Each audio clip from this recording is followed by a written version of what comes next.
Hi, this is Bobby from Horse Center Studio. First of all, I would love to send out a big thank you to everyone who watched my last video and left comments on it. It was just really great to hear from you, and it's good to be reminded that we're not alone. I mean, I know I'm not. I knew I wasn't. That video was really hard for me to make and even harder for me to post. But it was good. It was a good thing to do. Like I said, it just means so much to me. Those of you that liked it and commented on it, shared your stories. I love you guys. I really do. I wanted to do an update because that one was pretty rough. I did quit the job. I think the very next day after I posted that, I was waiting to hear back about, the possibility of taking some medical leave and trying to talk to a doctor about the migraines and all that stuff.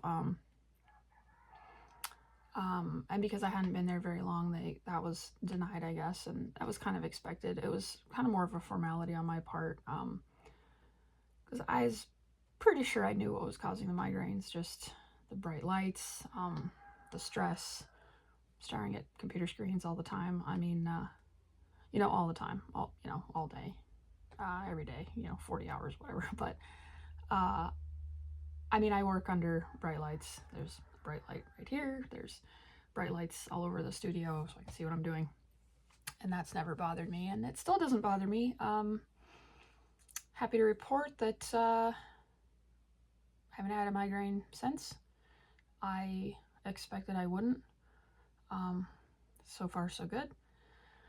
I actually had an appointment that I'd made with my doctor for today, this morning, like right now, to explore options for treatment for work-related migraines. And as soon as I officially quit, I just canceled that appointment because I really didn't feel like it was necessary. Yeah, so that's the update. You may be able to tell I'm doing a lot better. That's an understatement, I think. But, there's some concerns, of course, about future financial things, but that's a later problem. I am in such a better place right now, mentally, emotionally, physically, every way. So I'm just gonna run with that. I've been kind of quietly alternating between being busy here behind the scenes, catching up on some things. I started a bunch of seeds for the garden. I got a whole bunch of little baby tomato seeds in the dirt in the window over here. Hoping to see some sprouts here in a bit. I haven't gardened in a while, between moving and chicken wrangling and just all the uncertainty. I wasn't ready to jump back into gardening, but this is the year. I had decided.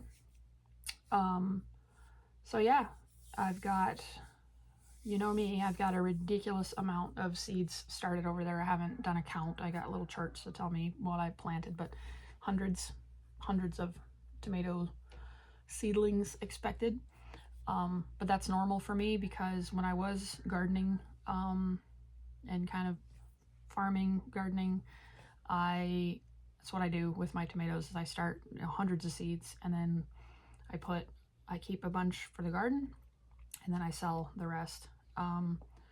And when I first got into gardening and kind of farming on a very small scale, that's what I had done with tomatoes. I just got into tomatoes, cherry tomatoes, and grow hundreds of them. And I would go to the farmer's market kind of in the spring and sell off, late spring, early summer, because up here in the north, our last frost date is like end of May. So yeah, I typically start them in March at some point, end of March, for here.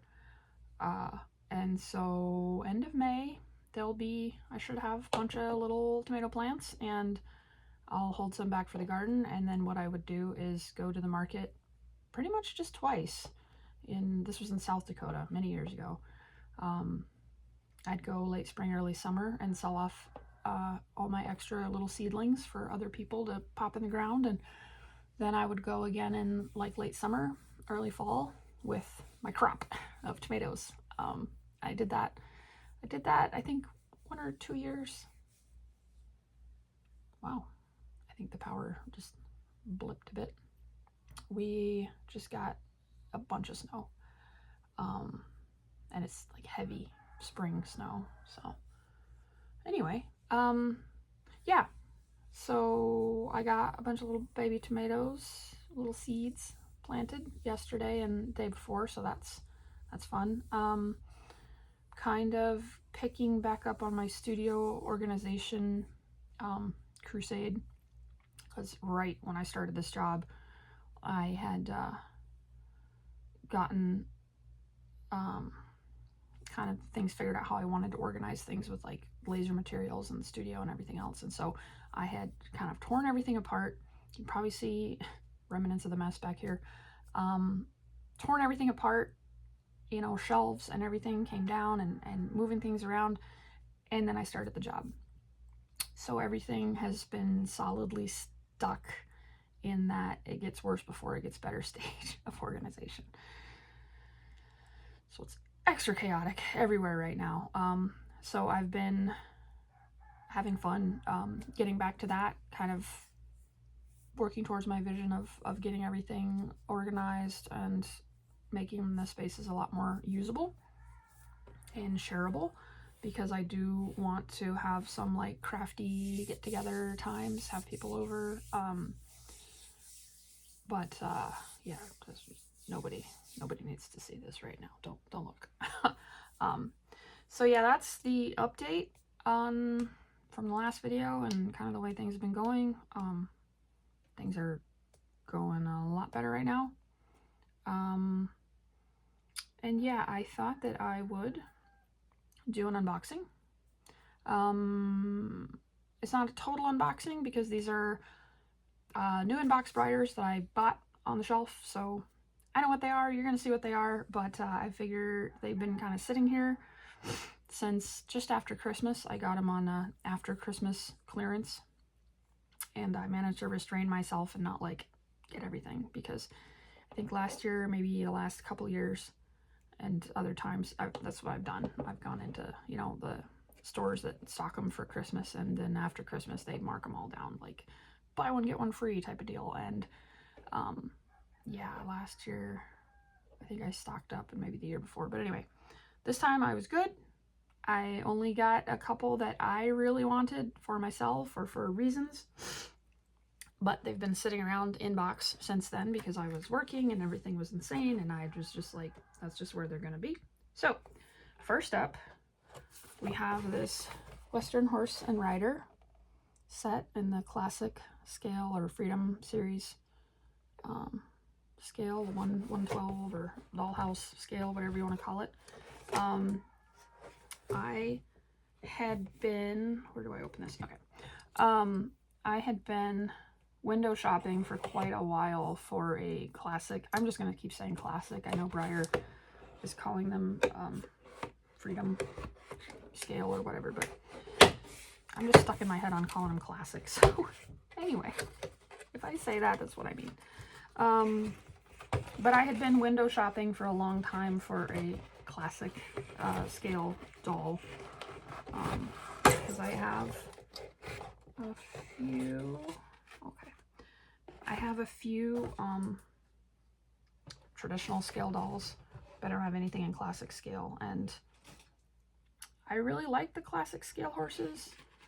And I do like making tack for them. I don't think very many people make tack and costumes and, you know, whatever for the classics. And so I've had a lot of fun with that, and I kind of was loosely window shopping for a doll to kind of use in maybe some setups or, you know, pictures of stuff that I make or whatever. So anyway, I have put a classic doll in my cart in various times over the years, and I never went for it. But this set was on an trying to cut these guys here and not have them go flying off into a mess. This set was on the after Christmas clearance. You know, I think they were 50% off or 70% off or something like that. And I was just like, you know, I'm going to go for it because I've been looking at getting one of these dolls for a while to play with. And then also I really like this horse, this mold, and this color on him is really nice. So there he is. He is out of the box. And he's got his Breyer tack on. I have to say that for being like one piece and being all plastic, it seems, this tack really isn't that bad. I mean, I'm trying to just get the plastic off of him. It's nice that they put like, whoops. The reins are kind of tied to the horn here. Let me get those off. There we go. It's nice that they put the plastic wrap around him to protect him from the saddle and the saddle pad and stuff. I'll try to free him from that if I can. Don't have any scissors in front of me. That's okay, my cutters work pretty good. So we'll pop that off of him. And there he is with his bridle.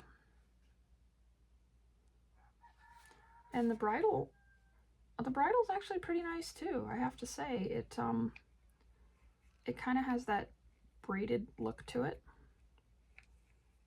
It's got it's very like fine. Let's go ahead and pop it off. It's like a double ear, but I don't know if you can see. It has the look of like a braided headstall. And like I said, I'm pleasantly surprised by how refined it is. I remember some of the older Breyer tack being really like bulky and you know, it's they're toys, so it's for you know, playing and stuff. This is kind of like a rubbery plastic, and I could see how this, you know, would probably break easier than like the heavy stuff, but it's actually pretty nice. Not bad. And then the saddle is all one piece, kind of that same rubbery plastic stuff, but it's again, I think that the detail on it is not bad. Really not bad.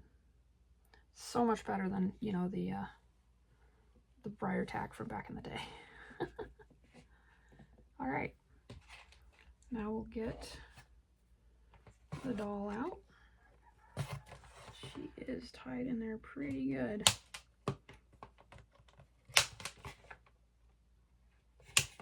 Let's see what I can snip here. Looks like her hat is tied to her wrist. You might still be able to hear the chickens. They're still in their coop this morning, so they're not quite as loud. They're not right on the other side of the wall. I'm moving a little slower and letting them out today because of the snow.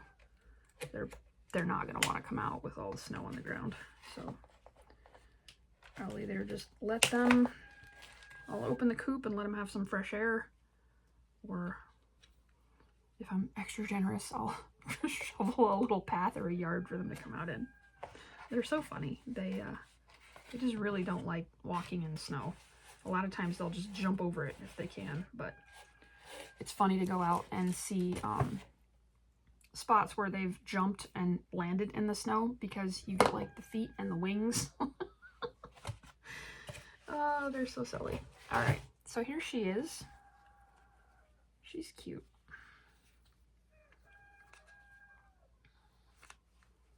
And the arms move. She's got hands that can hold reins and ropes and buckets and things. Knees bend. I know that people, to use these for like show setups or whatever, they'll modify them and so on. Yeah, she kind of sits on the horse. Not too bad, actually. Yeah, not too bad. She's on there. Good enough for photos and things. That, whoop, man, she just fell off. I didn't have the saddle cinched. What tarnation?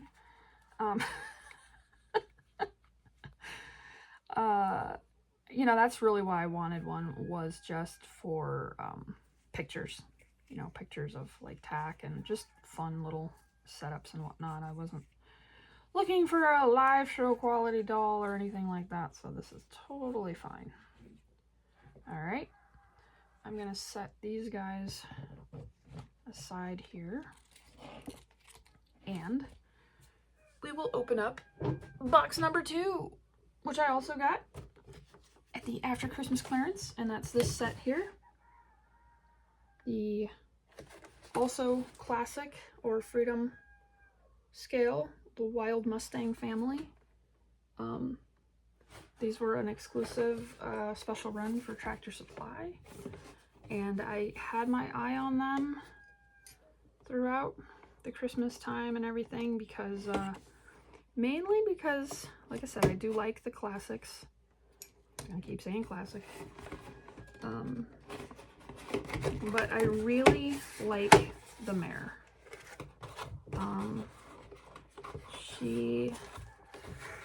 The mold is, I'm probably not going to say this right, I apologize, Mistenio's mother. She, outer box. And I'll get to snipping while I yak here. She is a mold that is a little older, and I don't know how popular she is. I think everything in that Mistenio series was, you know, maybe considered not great. But I love the spirit of them. You know, they're in interesting poses, dynamic poses, a lot of them. And there's something about this mare that I just really like. So even though I keep saying I'm not a collector, I suppose there are things I collect. I don't know. I don't like go out of my way to find them, or I'm also not really willing to spend a lot of money on, you know, ones that I don't have. So I guess that's why I try to claim I'm not a collector. I don't have to catch them all. All right, where is she? She's still stuck on something. There we go. Now she's out. This is the girl I'm talking about. Isn't she sweet? There's just something about her that I really like. I like her hair. I like her swishy tail. I like her face. I think she's just kind of got like a sweet face. I just love her hair. I love how her forelock falls over her face, and her mane just looks so pretty. So yeah, there is just something about this mold. I do have, I think she might be number 4 or 5 that I've randomly acquired over the years. One of these days, you know, some of these molds that I really like, I might actually go on the hunt for ones I'm missing or whatever, but I don't know. So here's a question for you. What unpopular molds do you like from Breyer? And I don't know, maybe she is popular. but this is definitely one of them for me. If you've known me for a while, you probably know that my number one is Smokey, who's just such a goofy guy. But the original Smokey was my very first Breyer. My grandparents got him for me at my 3rd birthday. And that was kind of the start of it all. So I don't have that one, the original one, anymore, but I do have a lot of Smokies, OFs and bodies and various projects.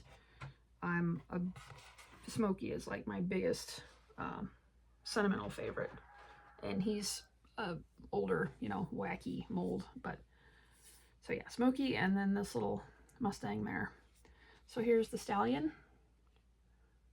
in the family. Off the top of my head, I can't remember what this mold is called. I think he's a Morgan, meant to be like a Morgan stallion, but I'm pretty sure that Mindy Berg sculpted him. And you know, I can't tell you if I have one of these guys yet, but I don't think I do. I don't think I have one of these guys. He's really cool. This is the first time I've seen this mold in hand. I was trying to think if I had gotten one within the last couple years, because it's been kind of extra chaos. I know there was one that I really wanted. I think they did like a flaxen, liver chestnut, or silver color of some sort that I really liked. But looking at this guy, I don't have one of him yet. But yeah, he's nice. I like the roan color. He's a handsome guy. And then while I was talking, I pulled the baby out too. And I like this little baby mold. He's cute. He looks like he's got somewhere to be. He's got a bus to catch. And he's a pretty color. Little buckskin pinto. But yeah. So those are the not really like newest additions, but newest as far as being unboxed.